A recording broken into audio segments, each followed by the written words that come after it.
oxidation and dirt that's been kind of loosened up with the first application here. We'll do this on each side of the switch so we can reach into the applicator. With that rinse, the applicator came back not quite as dirty, so I think we're pretty good. I might wipe it down one or two more times, but I think that's probably it. We'll see how well we did. And after letting it sit for a few minutes to dry, plugged it back in here, and I think we solved the problem. You can see the switch is no longer intermittent. Tapping on it no longer causes intermittent things to happen here with the sleep, so I think we certainly solved the problem. I've used this deoxide material for years in these types of applications to clean switch contacts, and it always does a super job. Thanks again for watching this little repair video. If you liked it, give me a thumbs up. If you haven't subscribed already, please do so, and we'll look for you next time. Thank you. There are lots of little tips and tricks and subtle little details that you need to consider when tuning or adjusting cavity filters like this 900 MHz bandpass filter I have here. In today's video, we're just going to cover one of them, and that one is why you really want to use return loss instead of transmission loss or the bandpass characteristic when tuning the center frequency of the filter. I'll start off here just by making the transmission loss measurement by taking the tracking generator output, going into the input of the filter, taking the output of the filter, and going back to the spectrum analyzer. So you can see the bandpass characteristic. Now it's kind of flat if you were kind of shallow. It's difficult to see where the actual peak of the center frequency of the filter is. So we can actually stretch this plot out first by changing the number of dB per division and stretching that out to down to 1 dB per division. We have a little bit of a sharper peak. It's a little bit easier to see now as we tune this filter back and forth, but even so, it's still fairly broad. I'm looking at a 100 MHz span here for this 900 MHz filter. I really want to kind of tune it with a narrower span so we get a finer idea of what's going on with the filter, but even at a 20 MHz span here now, you can see that that filter is pretty flat, if you will, pretty shallow. It's very difficult to determine right where that peak is. But if we use the return loss measurement, we can actually determine that much more precisely. Some analyzers have a directional coupler built in to measure return loss automatically. This one does not, so I'm using an external directional coupler here. I've terminated the output of our filter with a 50 ohm load, connected the spectrum analyzer input to the coupled port on the directional coupler, connected the tracking generator output to the out port of the coupler, and the in port of the coupler is connected to the filter. So the idea is any energy that's reflected back from the filter input is now going to be coupled to the output and be measured. So obviously the ideal case is not getting any energy reflected back, and that's indicated by the minimum here on our return loss plot. So this is the same 20 MHz span that I showed earlier with the transmission loss measurement that had the very shallow filter response. It's very difficult to see where the actual center frequency of the filter is because it was so shallow. It's very easy to see where that center frequency is now because of the very distinct peak here in the return loss plot. You can change from 1 dB per division up to 5 dB per division because we have such a sharp response here. We don't need to expand that waveform so much to actually see where that peak is. So now we can more precisely see where the exact center frequency of this filter is and then tune it to where we want it to be by using that minimum on the return loss plot. This is a much more precise way to set the center frequency of the filter than using the bandpass characteristic.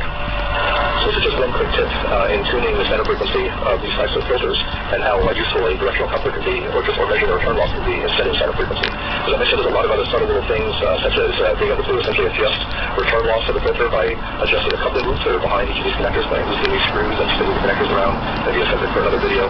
And also how adjusting the return loss and the coupling factor of those input and output ports can also change the Q or bandpass shape of the filter. So there's a lot of subtle little things to think about here, but this is probably the most significant one. If you ever want to tune one of these filters, is try to make that measurement using return loss instead of the transmission loss. You're going to get a much more precise measurement of where the exact center frequency is. Okay, thanks again for watching. I hope you enjoyed this video. If you did like it, give me a thumbs up. If you haven't subscribed already, please do so and tell your friends. And we'll see you next time. Thank you.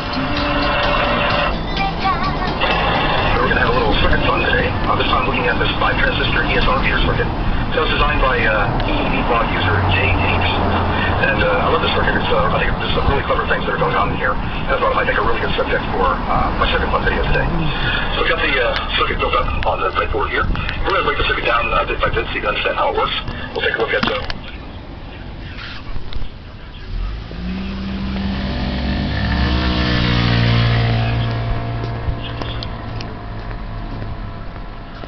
block 1. Used a meter movement that was 50 microamps full scale. Now, the only meter movement that I had here that met that requirement is the meter that's inside my Simpson 260. And that's all. I'll use that as kind of a nice big display, and I won't have to alter the design to work with one of the other meters I have. So that's what we're going to use to show the response of the circuit. So this design gives you a nice expanded nonlinear scale of the ESR resistance readings, just like my original design did.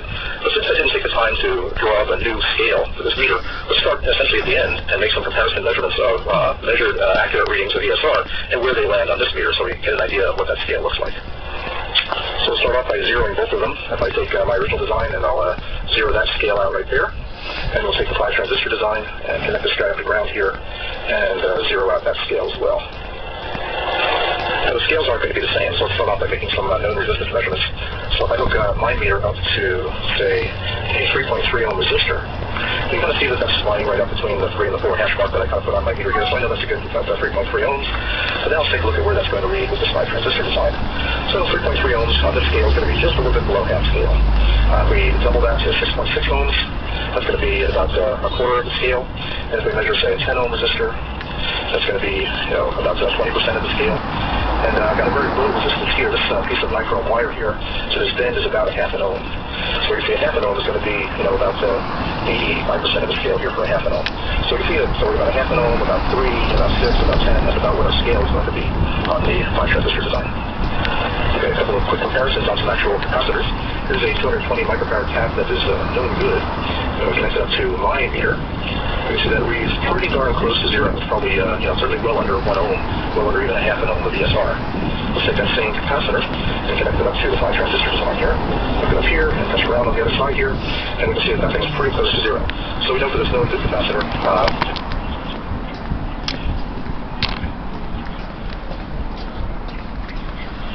and see that one's showing, between, about 6 ohms, maybe a little bit more than 6 ohms of resistance for ESR. Let's hook it up to the 5 transistor design here, and see what it reads there. And that's about where we saw the 6 ohms of resistance on this scale. So we know the ESR meter works, and basically matches the results of the design I did 10 years ago. Yeah, I love this circuit, so I think it's worth going in and let's see how it works. Well, first let's take a block diagram view of the circuit here. Voltage regulator to give a regulated 5 volts supply to the circuit. Then we've got this very interesting oscillator circuit we're going to look at first. So an oscillator is essentially driving a resistive bridge. Both sides of that bridge are being essentially amplified by a matched set of common emitter amplifiers, and then the difference voltage between the outputs of the common emitter amplifiers is what's used to drive the meter. So here's the basic theory of operation. We've got square waves coming out of the oscillator here and being driven onto the top of this resistive bridge. If we don't have a capacitor here, then the voltages appearing midway down either side of the bridge should be identical. Those voltages are amplified by these identical common emitter amplifiers, so that the output of those common emitter amplifiers are mostly going to be the same. So the difference voltage between them is zero, so no current flows through the meter. Now consider what happens when we place a capacitor with a low ESR between the test points. That's effectively going to be an AC short. It's essentially short the signal coming from the oscillator to ground. Therefore, nothing is coupled through the capacitor, and the output of this amplifier is going to be essentially a DC value. However, the signal on the other side of the bridge is not affected by that capacitor, so it's still going to couple into this amplifier, and the output of this amplifier is still going to move up and down. Now, we do have a voltage difference between these two amplifiers, and that's what this meter circuit is going to read.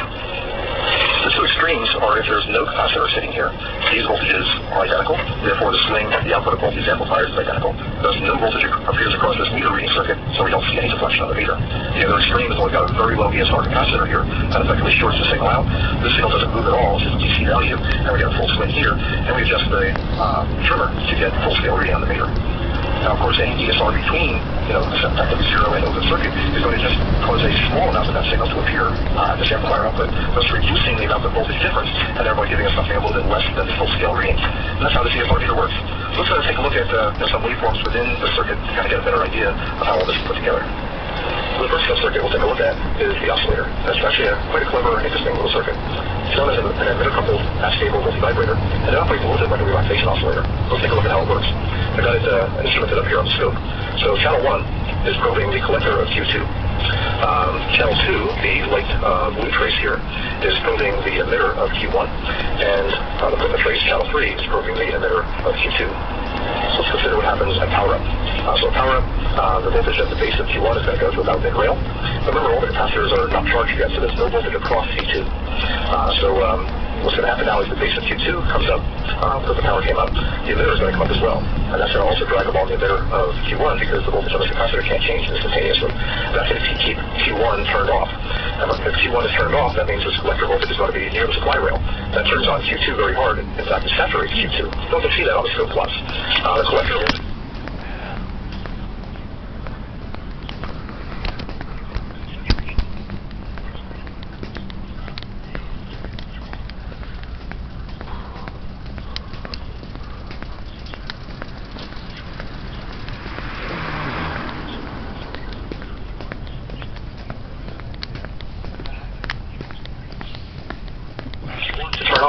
As soon as Q1 turns on, its collector voltage gets yanked down. When that happens, Q2 turns off. So you can see that happens right here. We get down to the point where Q1 turns on, that immediately turns off Q2, we can see its collector voltage rise up, and now we're beginning the charge cycle in the other direction. Okay, so since Q2 was turned off, there's no current coming out of its emitter. So therefore, there's nothing to keep putting charge onto this capacitor. So now resistor R7 starts discharging the voltage across C2, and that voltage here begins to drop. We can see that happening right here. So now that emitter voltage of Q2 drops to the point where Q2 eventually turns on again. Then you get a little bit of a regenerative action. As Q2 turns on, that relaxes.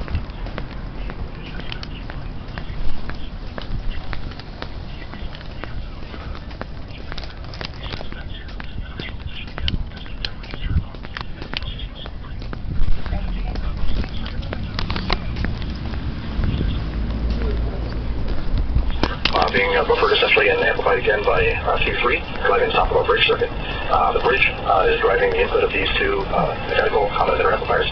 So let's take a look now at the effect of the output of those amplifiers with different load in the test capacitor socket. Okay, so I've got the two probes sitting on the collectors of Q4 and Q5, the outputs of these two common emitter amplifiers. And with nothing connected to the test points, we can see that those two outputs are virtually the same, so the voltage difference between them is really essentially zero, very close to zero. Now, of course, if we take and short that test point to ground, as would be the case with a good capacitor, we can see that the collector voltage in Q4 is nearly DC. It doesn't change very much at all, but the collector of Q5 is varying quite a bit, and it's that voltage difference that is measured by this circuit. You'll notice if we put a different amount of resistance in, say a half an ohm, we can see now there's a smaller voltage difference here, because there's a little bit of a swing going on the collector here. We go to a larger resistance value like 3 ohms, now we can see that the voltage difference is getting less, so there's going to be less voltage for this meter circuit to measure. And we get all the way to the Pythagoras open circuit, and those two voltages match again. So let's consider the case where we've got a pretty good capacitor sitting here, and we have essentially near DC sitting at the collector of Q4. That's kind of the purple trace here. Now, the collector of Q5 is moving up and down above and below that value. When it's above that value, we're going to couple the signal through this capacitor, through diode D3, and start charging up Q5. So with a voltage on Q5, we're going to now see a current that's flowing down through the resistors in the meter, and we're going to see a deflection on the meter. Now, when the voltage on the collector swings down below the voltage on the collector here, diode D3 turns off, but diode D4 turns on, and essentially we're going to get current that flows this way through the diode, putting a charge on C7, positive and negative here, or say this voltage higher than this one. We're still just going to see this meter reading current that's being led off of C5. So now this C7 has been charged this way, so this voltage raises back up again. That charge then gets transferred from D3 back onto C5 again. So regardless of whether this is swinging positive or negative, we're going to just essentially be adding charge on C5 in one direction. Therefore, we're going to see current deflection only in one direction. So essentially, the voltage on this side of our meter circuit is the purple trace here. So I'm going to stick the probe right here, essentially test point 4, and we can actually see there that that voltage is now consistently above the voltage is sitting down here, indicating we essentially got a DC with some small variations, but essentially DC sitting across that meter, thus we get current flow in only one direction. So let's talk to EEB block user JDDB for a really clever and interesting 5-transistor ESR meter circuit. I hope you enjoyed going through it with me and exploring some of the details of some of the clever little circuits like this stable oscillator and the interesting arrangements of these matched common emitter amplifiers and a way of turning the differential voltage between them into a DC current to read on the meter. And thanks again for watching. If you like what you see, certainly give me a thumbs up. If you haven't subscribed already, please do so. Comments are always welcome, and we'll see you next time. Thank you. Today we're going to take a quick look at how to use this Yaesu MRG7 communication receiver. It operates a little bit differently than today's modern synthesized rigs, mainly due to the Wadley loop architecture that's used in this receiver. Take a look at my previous video, linked below, to learn more about the Wadley loop. So the first thing we'll do is turn it on. There's a separate switch for the dial lights. The reason for that is the radio can be battery powered, and the dial lights use power. And once you've got the receiver tuned, you don't need the lights on anymore. You turn those lights off and save some battery power, get a little light out of your batteries while you're listening to the radio. Next is the mode switch. The receiver can operate on AM, lower sideband, or upper sideband CW, and also in the AM mode, you'll need the way of switching in an automatic noise limiter, which helps to reduce impulse type noise, much like the noise blanker of modern receivers. So we'll receive in AM. The next control here is volume, and of course that's self-explanatory. The remaining controls are all used for tuning the receiver, and again, this is where this receiver differs from most modern rigs. So let's take a look at the controls. The dial set here is not really a switch, it's a slider. And if you look carefully, as I move that, you see how it's moving the pointer back and forth in the window. And that's because most of these old analog rigs, the dial accuracy isn't perfect. Maybe at one end of the band is a little bit off from the other, or you switch from band to band. So this allows you, once you get tuned to a known signal, you can move that pointer so that now you're going to be more accurate within that region of the dial. Now the main tuning knob here covers about 1 megahertz of frequency, and this is typically the last thing we're going to be using. We need to set up the other controls here first. So the first thing you'll often want to do is select what frequency or band you want to tune to. There are 4 bands on this receiver. The first one, A, covers from 500 kilohertz to 1.6 meg, and then 1.6 meg to 4 meg, 4 to 11, and then 11 to 29.9. You'll notice as we switch the band control switch, we're also switching which band is lit up here on the preselector. It's not fairly precise. There isn't a big baffle behind the light, so the idea is that on A band, we're going to use the lower dial of the preselector. On the B band, 1.6 to 4 meg, that's the next band on the preselector, and then second to the top, and then the top band on the preselector. The tone control is really an audio filtering. Normal gives you the widest audio frequency response. The low position is kind of a high cut to cut some high frequencies. The down position kind of cuts high and low and good for crowded amateur radio band conditions, but in most cases we'll leave it in the normal position. The next switch is the RF attenuator. With the switch in the center position, there is no attenuation, and the signal goes directly into the front end of the receiver. The DX position puts some attenuation in to help when you've got some moderately strong signals to avoid overload in the receiver. When you have very large signals, very high power signals coming into the receiver, you can switch the attenuator to the local position. That'll throw a little bit more attenuation into the front end to prevent some overload. The preselector is a bandpass filter that is tunable over the entire frequency range of the instrument. Really what it is a relatively narrow filter that you can tune to be around the signal of interest you want to listen to. And what that will do is to help reject signals that are on either side of the signal you're tuned to again minimize some front-end overload in the receiver. The reason why that's important on the widely loop type receiver is that the first and second IFs inside the receiver are 1 megahertz wide. So even if you're tuned to a signal here, you got a signal that's 400 or 500 kilohertz away, that can be very strong and affecting the way the receiver is operating. You can use the preselector to help attenuate those strong signals that are off to the side of what you're trying to listen to. So we'll actually see that in action shortly. Okay, so the process of tuning in a desired frequency is to select the band you want to use, adjust the preselector to approximately the portion of the band that you want to listen to, and then it's time to adjust the megahertz knob. So now with the megahertz knob, you select the essentially megahertz portion of the frequency that you want to listen to. If you want to listen to something that begins with 3 point something megahertz, you dial it to the 3. If you want to listen to the low half of the AM broadcast band, you go down to 0. And that's why you dial in the 500 some odd kilohertz up to 1 megahertz on the AM broadcast band. As you adjust this knob, what you're doing is adjusting to the megahertz number that you're looking for within that band that appears underneath the number, and adjust it until the lock light goes out. The lock light goes out, that tells you that you've properly set up the second LO in the widely receiver. Again, you might want to review my previous video if you're interested in the details of that. So in our case, we want to tune the lower half of the AM broadcast band, so we'll dial to 0 megahertz until the lock light goes out, and now we can actually directly read the kilohertz reading off of our main tuning dial. So I'm dialed in to approximately 770 kilohertz here. You can actually hear that signal there. Now take a look at the effect of the preselector. If you take a look at the strength indicator, if I move the preselector, I've actually peaked that signal right about there. Now it's between 20 and 40.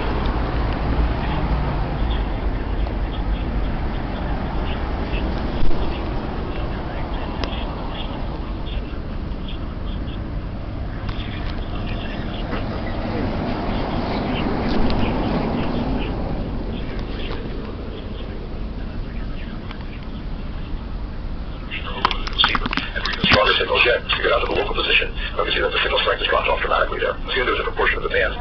We can simply start adjusting this back and forth. So there's a signal that's 660 kilohertz. Notice the signal strength is low, and that's probably because we haven't tracked it out with the preselector. Now watch the signal strength as we walk the preselector down to center up on that signal. So now I brought that signal strength way up. So you can see the importance of, as you adjust to different portions of frequency band, you're going to have to track that out with the preselector so that you're properly selecting the frequency that you're tuned to on the main dial. All right, let's see if we can tune in a shortwave broadcast station. Let's shoot for maybe the 31 meter band up in the between 9 and 10 megahertz. So I'll select band C, adjust the preselector roughly between 9 and 10 megahertz. We adjust the megahertz knob now to the 9 indicator and make sure the LED goes out. We're actually landed right on top of the station here.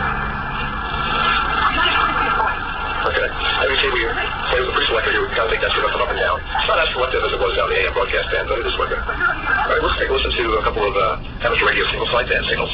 Let's start off looking to see if there's any activity at 20 meters. So that's in the 14 megahertz band. So we'll go to the D position here. We're going to preselector down to about 14, a little over 14 megahertz, right about there. Adjust the megahertz knob to 14. And that'll be signals in the upper sideband mode, so we switch to that mode over here, and work our way down into that frequency band here.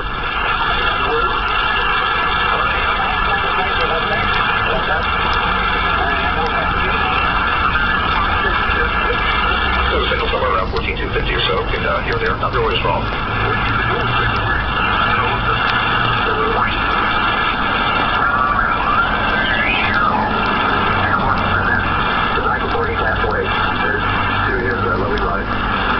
Not a whole lot of activity on 20 meters. We'll see what we've got going on down on 40 meters.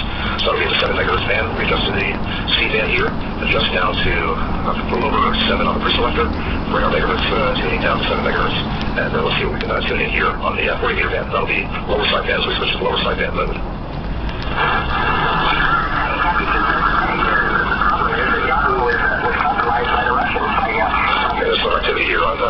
about 40 meters.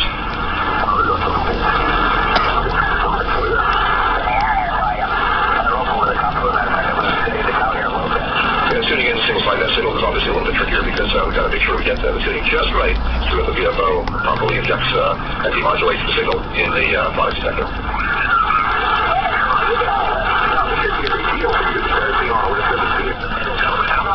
So I hope you enjoyed this little view of the Block 7 on the FRG7 from Yaesu. It's really fun to see it operate. Lots of different knobs to kind of get adjusted and tuned up to listen to a particular station that performs very well. Quite a sensitive receiver. It's certainly a lot of fun. Unfortunately, I've got to send this one back to its owner, John WA2MOL. But I hope you enjoyed the little tour of this. And again, if you want to learn more about the architecture that's behind these controls called the WASI loop, take a look at my previous video. And again, I'll link that down below. Thanks again for watching. If you like what you see, give me a thumbs up. And comments are always welcome. If you're not a subscriber, please subscribe and tell your friends. And we'll